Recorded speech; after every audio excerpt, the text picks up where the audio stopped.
Hello and good afternoon. This is Kirk and I am just going to give you guys a short little tutorial on end of season maintenance that will save you some time and trouble in the spring. So what we've got here today is an Echo SRM 266.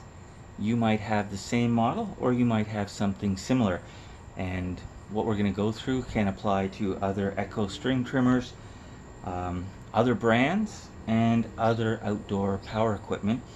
This particular SRM 266 was brand new at the start of this season, and it has been relatively hard used all season. In fact, it's still hot now from finishing up a day of hard use. So some stuff is already done. I just want to walk through it as quickly as possible to show you the things that I'm going to do before I put this up for the season. I will make a short video on what I'm doing for fuel, how I'm going to store it for long term, and also what I will do to maintain the lubrication in the head of this unit. But today we're looking at air in and air out, and also spark in the middle, and we'll clean up those items. And this, as I said, this unit is 1 season old, so it's been used since early spring. Sometime in June it was new, and let's have a look and see what kind of shape everything's in and what the messages or the information that we can get from what we're looking at. Okay, so the first thing we'll do is we'll look at the air cleaner. This particular unit has a 2-part air cleaner. So the first is a pre-cleaner. That's this foam right here. So what I can see is it's perfectly clean on the inside. So that means no dirt has gotten through the pre-cleaner. And it's a little bit dusty on the outside. What I would do with this would be to spray it from the back side with a little bit of compressed air. If you've got a can of cleaner for like compressed air for your computer keyboard, or if you have a light compressor, you could hit it with a shot of air from the backside. But I'm pretty happy with how that looks. And then I look at the main filter, and it is perfectly clean on the outside, which means it's going to be very good on the inside. Now the one thing that I do notice is it has a little bit of oil spotting. That means some fuel has been getting through from the fuel tank, through the lines, into the carburetor, and leaking into the air filter assembly. That makes sense because this rides on a trailer and it bounces around on a trailer, and I am spinning it around all day. So it's a little bit wet in here, but not particularly soaked, so I'm comfortable with how it looks. Maybe when I'm off camera I'll take a dry paper towel and I'll just dab it up in there, but it isn't exactly soaking, it's just a little bit has been getting through. So the next thing we'll look at is I've removed the boot off of the spark plug.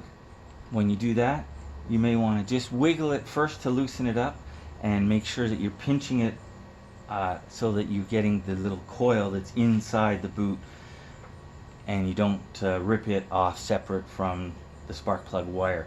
Then you're going to be in for a bit of trouble and pain if you separate the boot and the wire. So make sure you get them off together. Then in this particular case, it's an NGK plug that came off with a 3/4 socket.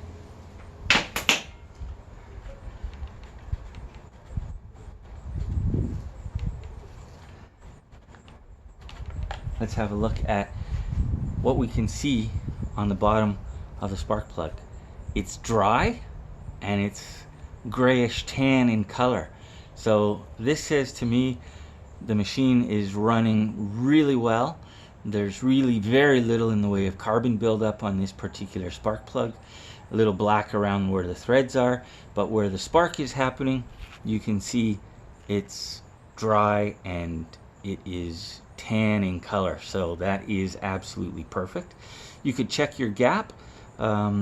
It should be 3/1000ths of an inch, I believe. So my machine is running perfectly fine, so I am not going to mess with the gap. What you can do is you can give the spark plug a quick little clean. If yours is a little bit more carbonized than this one,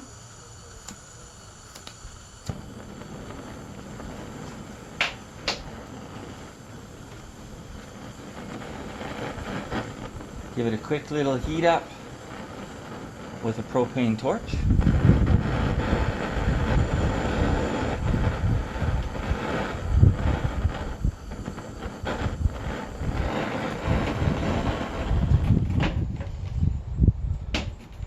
And then you can take a wire brush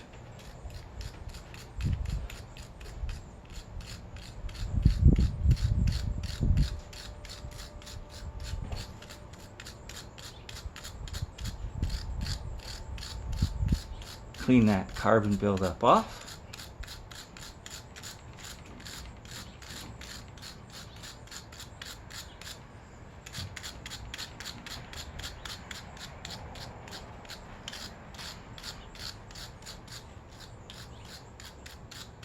My thoughts on replacing spark plugs is you don't need to do it until you need to do it. I've used the same spark plugs in equipment that gets used hard all day every day, and there's no need to replace a spark plug every year. I mean, it's peace of mind if you want to, but there's no sense throwing a perfectly good spark plug out into a landfill when, if it's gonna work, it'll tell you it's working. If it doesn't work, you'll know it because it just won't fire up. And then changing your spark plug is a good way to test it. But first, I would recommend cleaning it. You can also take a small amount of sandpaper and just run that in the gap. And that will help ensure you get good spark.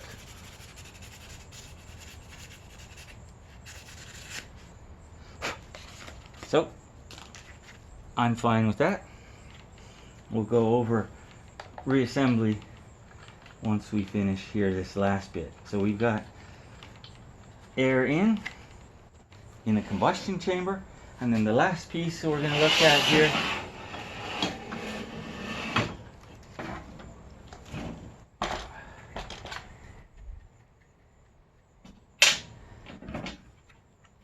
is air out, which is the exhaust side of the machine. So you can see I've already taken the shroud off. The shroud came off with this unit with one T25, and then the muffler cover, which is where the spark arrestor is, came off with 3 Phillips screwdriver, 3 number 2 Phillips. So let's leave that right there, and let's have a look at those parts. So you'll see it when it goes back together.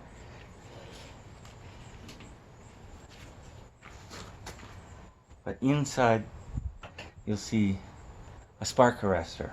All small power equipment has a spark arrestor in it, which is just a small screen.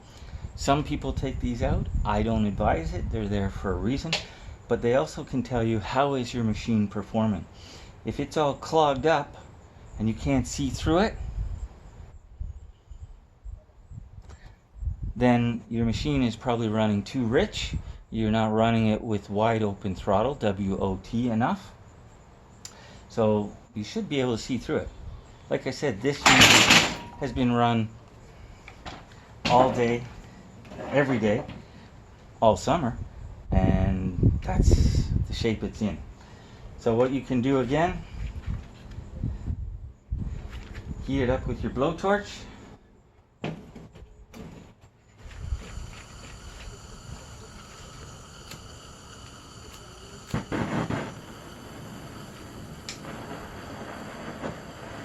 So you can run it on the blowtorch until it gets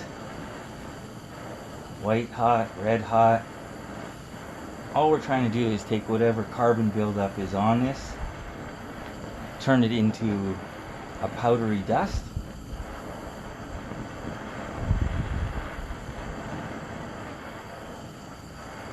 That's enough.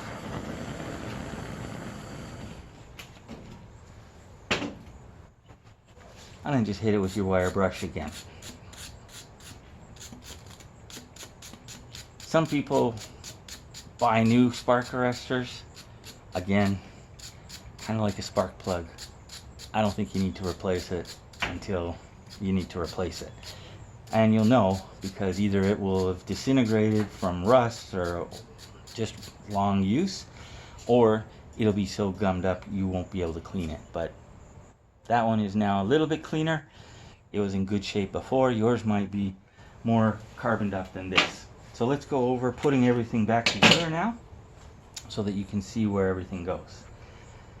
Spark arrestor goes in a little slot in the muffler.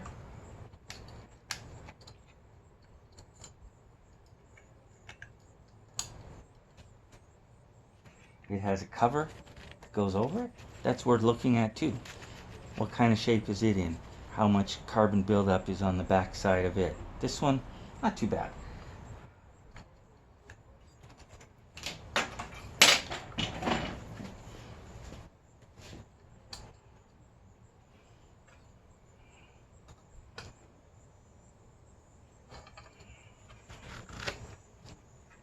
It's got a heat shield. The heat shield provides additional protection to the user, to the shroud, and to the fuel tank side.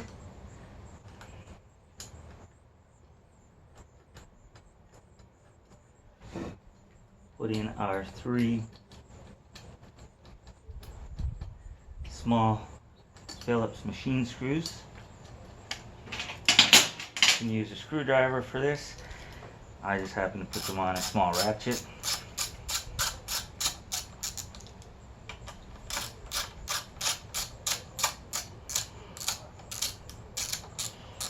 Sort of hand tight for each of them, one at a time. And I'll just go around and snug them all up.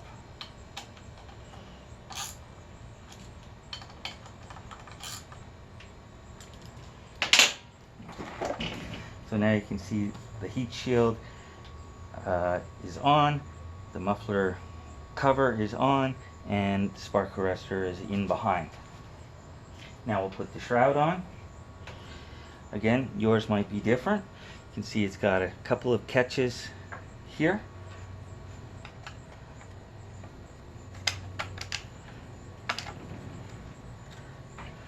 And then it's going to go in with the T25. In this particular unit, it's just one. Yours might have multiple.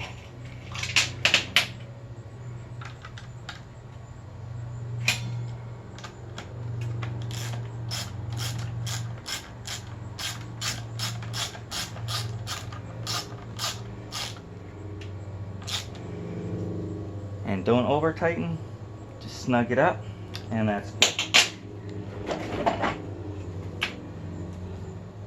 Same goes for the spark plug. We'll flip it back around. So I always hand tighten in spark plugs so I know they're not cross-threaded. Once I can't tighten it anymore, then I'm going to put it on the ratchet, and the same applies. Tighten enough. There you go. Okay, so you see I didn't get way down on it where I have a lot more leverage. I just did it up here, and that's tight enough. If you over tighten it, you're going to damage either the spark plug or the threads in the top of the head on the engine. Just snug it up tight. If it's too loose, you're going to have problems. You're going to get problems with compression, or eventually the spark plug will actually blow out the top of the unit, and that could damage the threads on the head of the cylinder or a spark plug.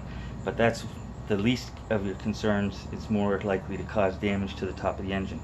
Then put your boot back on until it snaps. So put it in, push down, and then there'll be a little sweet spot snap that you know it's on secure. As far as putting the air filter back together, okay, just make sure you put the inside to the inside. Yours may only have a single filter like this. Mine is a 2-stage.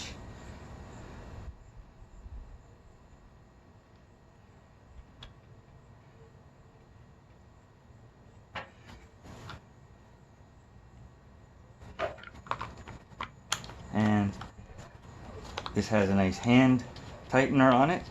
Yours may be screws, or it may have a different type of finger tightener. Now, we've got it all back together. Let's see if it starts up.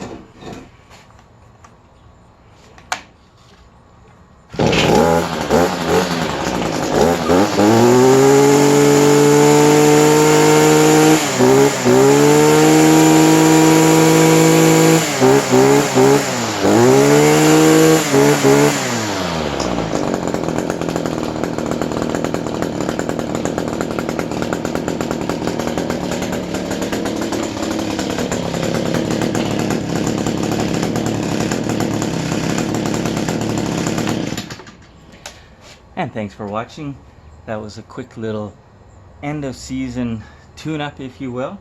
I'll show you in a future video how I store them for the winter in terms of what I do with the fuel and the carburetor and storage types of fuel, and also, as I mentioned, what we can do for the gearbox up at the head of this unit.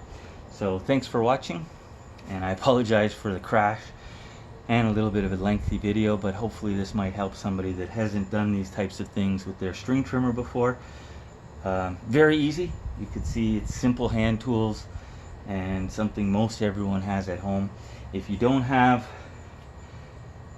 a torch, you don't really need it.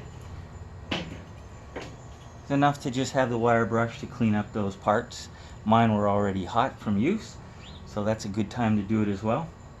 And if you don't have a wire brush, you can get by with just a little bit of sandpaper. This happened to be 2000. It's probably a little too fine. I would recommend something like a 800 or 1000 grit. Wet dry is fine, dry. And you just saw what we did. Very simple, easy. But you also saw that the machine started right back up again, so we know everything is put back together properly. So it had a good idle, it had good rev, and it was good exhaust. I felt the pressure from the exhaust coming through, and even though this has had a good hard use this summer, I know it's going to be perfectly good next spring when I need it.